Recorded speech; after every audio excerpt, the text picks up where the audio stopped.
뜻을 정한 다니엘과 세 친구. 바벨론의 포로가 된 다니엘과 세 친구는 왕궁의 생활을 위해서 왕의 음식과 포도주를 먹어야 했습니다. 하지만 어린 네 소녀는 하나님을 위해 뜻을 정하고 자신의 몸을 지켰습니다. 하나님은 위기 가운데서도 하나님의 백성으로 살아가는 자들에게 지혜와 용기를 주시는 분이라는 것을 기억해야 합니다.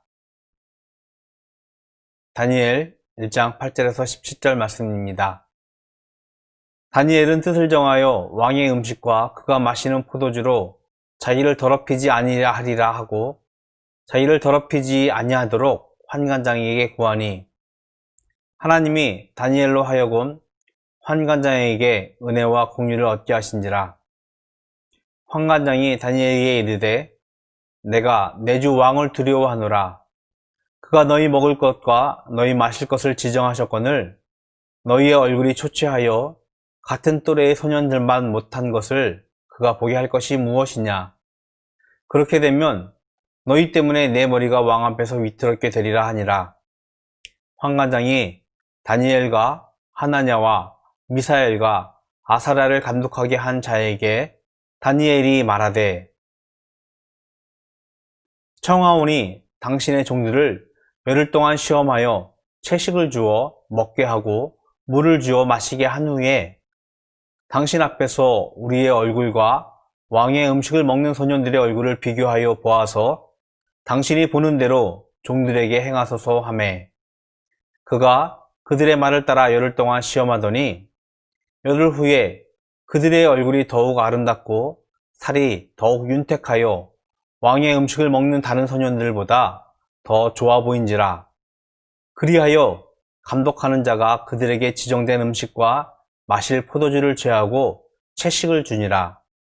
하나님이 이 네 소년에게 학문을 주시고 모든 서적을 깨닫게 하시고 지혜를 주셨으니 다니엘은 또 모든 환상과 꿈을 깨달아 앓더라. 바벨론의 포로가 되어 끌려간 이스라엘 사람들 중에는 왕궁으로 뽑혀서 왕의 신하 생활을 해야 하는 경우가 있었습니다.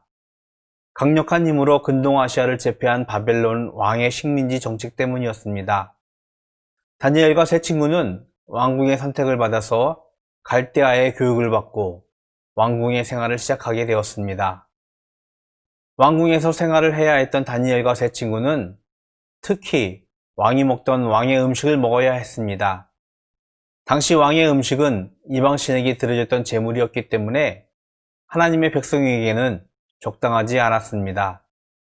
다니엘과 세 친구는 뜻을 정하고 환관장에게 채식을 요청했습니다. 열흘의 시간이 지나자 채식을 먹은 다니엘과 세 친구의 얼굴은 왕의 음식을 먹던 소년들보다 더 좋아졌고 하나님은 그들에게 학문을 깨닫게 하시는 지혜를 주셨고 다니엘은 모든 환상과 꿈을 깨닫게 하셨습니다. 성경은 이 세상의 주인은 우리의 원수 사탄이라고 말씀합니다. 죄로 타락한 세상에서 살아가는 성도의 삶은 포로가 된 다니엘과 세 친구와 같은 어려움과 위기로 가득 차 있습니다. 우리는 분명하게 포로가 된 다니엘과 세 친구처럼 제한된 환경으로부터 억울함을 호소한 경험이 있습니다. 어린 네 소녀는 하나님의 뜻에 따르면서 살기 위해 뜻을 정했습니다. 하나님이 명령하신 삶을 살기로 뜻을 정한 네 소년에게 하나님은 지혜를 주셨고 위기를 극복할 수 있는 은혜를 주셨습니다. 하나님의 백성으로 살아가는 삶을 위해 뜻을 정하는 믿음을 기도합니다. 하나님은 뜻을 정한 그의 백성을 절대로 방관하지 않으십니다.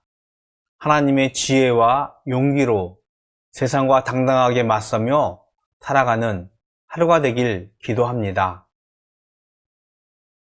오늘의 되어가는 묵상입니다. 하나님을 믿는 성도라는 이유로 어려움이나 손해를 강요당한 경험이 있습니까? 앞으로 하나님의 백성이라는 이유로 어려움이나 손해를 강요당한다면 어떻게 행동할 것입니까?